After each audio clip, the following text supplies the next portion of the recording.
Shalom, selamat pagi Bapak Ibu, Saudara-saudari yang kami kasihi dalam Tuhan Yesus Kristus. Senang kita kembali bertemu melalui renungan firman Tuhan yang akan kita baca dan dengarkan bersama hari ini.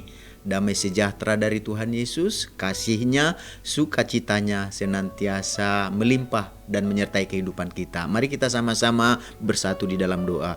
Tuhan Yesus, hati kami sungguh tidak henti-hentinya mengucap syukur dan berterima kasih buat nafas kehidupan dan hari yang baru yang Tuhan Yesus karuniakan kepada kami untuk kami jalani sepanjang hari ini. Berkati dan urapi firman-Mu sehingga menjadi terang yang menerangi kehidupan kami. Dalam nama Tuhan Yesus kami berdoa, haleluya, amin.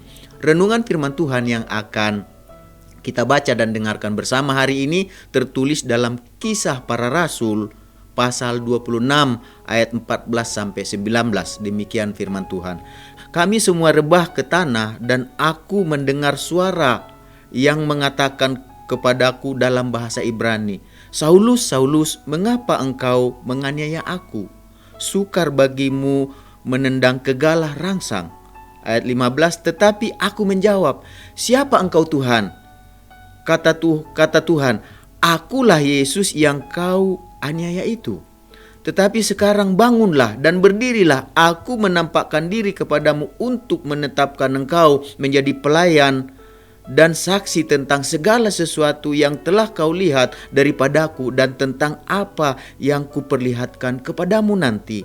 Aku akan mengasingkan engkau dari bangsa ini dan dari bangsa-bangsa lain, dan aku akan mengutus engkau kepada mereka untuk membuka mata mereka supaya mereka berbalik dari kegelapan kepada terang dan dari kuasa iblis kepada Allah, supaya mereka oleh iman mereka kepadaku memperoleh pengampunan dosa dan mendapat bagian dalam apa yang ditentukan untuk orang-orang yang dikuduskan. Sebab itu ya Raja Agripa, kepada penglihatan yang dari surga itu tidak pernah aku tidak taat. Dari ayat-ayat yang kita baca dan dengarkan hari ini, kita akan berbicara tentang ketaatan membawa perubahan.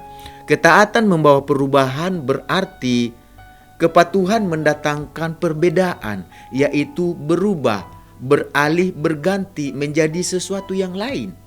Jadi kalau kita baca dari bacaan yang kita sama-sama sudah dengarkan hari ini, Saulus yang disebut juga Paulus mengalami perubahan hidup setelah ia berjumpa dengan Yesus, setelah ia ditangkap oleh Yesus. Saulus mendengar dan menaati panggilan Tuhan Yesus atas dirinya untuk menjadi pengikut dan melayaninya, mengabarkan berita keselamatan dalam nama Tuhan Yesus. Sebelum berjumpa dengan Tuhan Yesus, Paulus dikenal oleh orang Yahudi sebagai penganiaya para jemaat yang mengikut Yesus, yang percaya Yesus, yang disebut Kristen. Jadi Saulus ini di antara orang Yahudi sangat dikenal sebagai orang yang menganiaya pengikut Yesus. Jadi Paulus sangat menentang nama Yesus dari Nazaret yang diberitakan oleh para pengikut Tuhan Yesus. Oleh karena itulah Paulus meminta kuasa dari imam-imam kepala untuk apa? Untuk mengejar dan menangkap para pengikut Tuhan Yesus. Dan setelah dia memperoleh kuasa dari imam-imam kepala,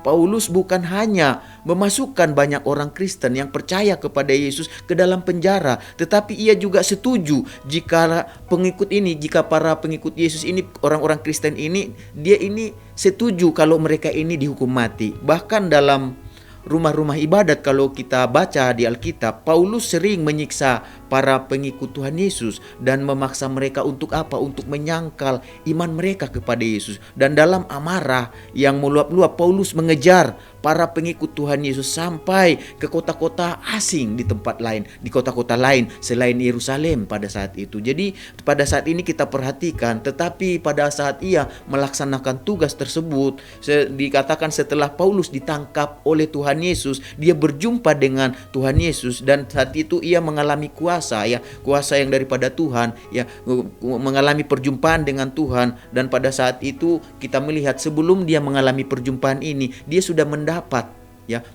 kuasa dari imam-imam untuk menangkap orang-orang pada saat itu yang percaya kepada Yesus. Tetapi waktu dia menjalankan misi ini untuk menangkap murid-murid Yesus yang percaya Yesus, dia di tengah perjalanan menuju Damsyik dikatakan dia saat itu berubah mengalami perubahan hidup. Karena apa? Dia berjumpa, dia bertemu dengan Yesus, dia menerima panggilan Yesus, dan dia tidak pada saat itu tidak menolak, tetapi dia menaati panggilan Tuhan Yesus atas dirinya saat itu. Jadi dahulu Paulus berusaha sebelum dia ditangkap oleh Yesus, sebelum dia berjumpa dengan Yesus, sebelum dia dipanggil oleh Yesus. Dahulu ini Paulus ini berusaha menunjukkan kepada seluruh orang Yahudi bahwa ia menentang keras pemberitaan keselamatan dalam nama Tuhan Yesus. Tetapi setelah ia ditangkap oleh Tuhan Yesus, ia berjumpa dengan Yesus, ia mengalami kehadiran Tuhan Yesus dalam hidupnya, menerima panggilan Yesus. Ia pun tidak berdaya untuk menolak panggilan itu. Ia tidak bisa, maksudnya untuk menolak panggilan di mana Tuhan Yesus telah memanggil dia, di mana Tuhan Yesus sudah memilih dia.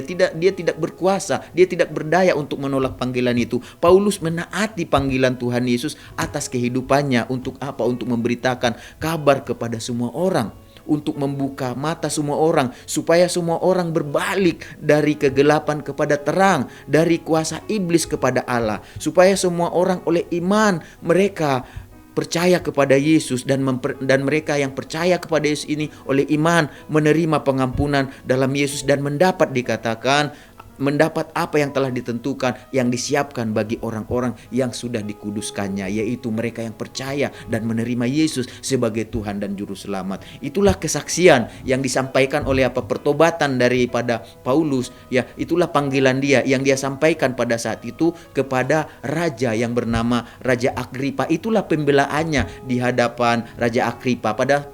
Kenapa? Karena pada saat itu Paulus sudah ditangkap karena dia memberitakan keselamatan dalam nama Yesus, pengampunan dalam nama Yesus, kebangkitan dalam nama Yesus. Dan karena itulah dia ditangkap. Sesudah dia ditangkap, dia mengadakan pembelaan di hadapan Raja Agripa. Agripa pengen tahu kenapa ini Paulus dia dijatuhkan hukuman mati, bahkan hukuman penjara pada saat itu. Tetapi dikatakan di dalam Kisah Para Rasul 26 ayat 19, disinilah dikatakan, di sana Paulus mengatakan kepada Raja Agripa, sebab itu ya Raja Agripa, kepada penglihatan yang dari surga itu tidak pernah aku tidak taat. Jadi Paulus mengatakan kepada penglihatannya, kesaksian tentang pertompatannya, perjumpaannya, panggilannya kepada yang daripada Tuhan Yesus, dan itulah yang dia sampaikan untuk membela apa yang telah dia lakukan di hadapan Raja Agripa saat itu. Dan dia katakan, aku tidak pernah menolak akan panggilan tersebut, aku taat akan panggilan tersebut. Jadi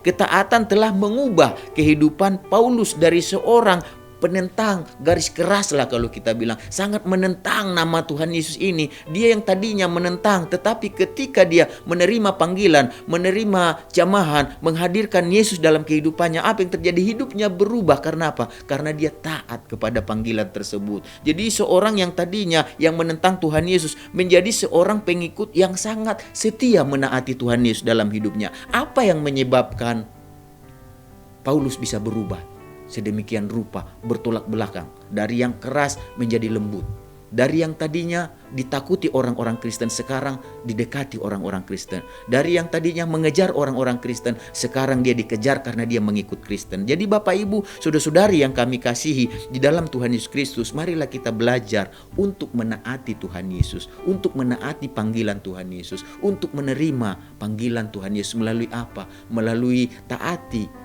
apa yang dia katakan, apa yang dia perintahkan dalam kehidupan kita. Karena dengan menaati Tuhan Yesus akan membawa perubahan dalam kehidupan kita. Sebelum kita taat akan perintahnya, firman-Nya, perkataannya, hidup kita tidak akan berubah. Tetapi ketika kita mulai menaati perkataan dan perintahnya, saat itulah kita berubah. Sama seperti Paulus yang memiliki latar belakang yang luar biasa pada saat itu. Ia memiliki harta kekayaan yang berlimpah. Ia juga memiliki kedudukan. Ia juga memiliki kehormatan. Bahkan dalam keagamaan dia juga terpandang. Dia juga sangat memiliki keagamaan yang tinggi dan terpandang pada saat itu. Tetapi semuanya itu tidak dapat mengubah kehidupannya. Yang dapat mengubah kehidupannya adalah setelah ia ditangkap oleh Tuhan Yesus. Kehidupannya berubah setelah dia menerima dan menaati panggilan surgawi dari Tuhan Yesus. Itu juga lah yang seharusnya kita lakukan sebagai pengikut Tuhan Yesus. Taatilah Tuhan Yesus, karena ketaatan akan membawa perubahan bagi kehidupan kita semuanya. Sama seperti Paulus telah berubah setelah dia menerima panggilan dan menaati perintah dari Tuhan Yesus. Dan itu jugalah yang harus kita lakukan. Taati perintahnya, maka kita akan berubah. Mari kita sama-sama berdoa. Tuhan Yesus, kami mengucap syukur firman-Mu mengajar kami saat ini bahwa ketaatanlah yang akan mengubah kehidupan kami, jalan hidup kami, sama seperti Paulus. Hidupnya tidak berubah karena harta, kekayaan, kedudukan, pangkatnya, bahkan keagamaannya tidak mampu mengubah dia. Tetapi ketika dia berjumpa dengan Yesus, dia ditangkap oleh Yesus, menerima panggilan Yesus, dan menaati panggilan tersebut, hidupnya berubah. Dan demikian juga Tuhan dalam kehidupan kami. Hidup kami tidak akan berubah karena jabatan, karena pangkat, karena pendidikan, karena title kami. Hidup kami berubah kalau kami menerima panggilan Tuhan Yesus, kalau kami menghadirkan Yesus dalam kehidupan kami, dan kalau kami menaati apa yang Tuhan Yesus ingin lakukan melalui kehidupan kami, maka akan terjadi perubahan dalam hidup kami. Oleh sebab itu, jadikan kami Tuhan Yesus pelaku firman-Mu Tuhan Yesus, penaat-penaat firman-Mu Tuhan Yesus, sehingga hidup kami berubah dan nama Engkau dimuliakan melalui hidup kami. Berkati juga Tuhan bangsa kami, negara kami Tuhan, di mana kami Tuhan ada saat ini Tuhan. Berkati bangsa ini, presiden, wakil presiden, semua menteri jajaran yang dipercaya untuk memerintah bangsa ini. Berkati mereka untuk mengelola Tuhan Yesus ekonomi, sosial, budaya, politik, keamanan yang ada tercipta dengan baik. Pergumulan yang ada dengan pertolongan Engkau, kami percaya kami akan bisa melaluinya. Kami berdoa buat umat Tuhan, anak Tuhan yang ada di tengah bangsa ini. Pakai mereka Tuhan, berdampak yang baik, pengaruh yang baik, nama Engkau dimuliakan melalui mereka. Berkati anak-anak-Mu, jemaat-Mu, umat-Mu yang digembalakan oleh Bapak Pentali. Amin. Dan kami semuanya yang mendengar renungan hari ini, biarlah damai sejahtera-Mu, sukacita-Mu, kasih-Mu Tuhan, rahmat-Mu melimpah dalam hidup kami. Segala berkat yang terbaik yang Kau janjikan dalam firman-Mu, itulah yang menjadi bagian kami sepanjang hari ini. Dalam nama Tuhan Yesus kami berdoa. Haleluya. Amin. Selamat beraktivitas. Tuhan Yesus memberkati kita semuanya.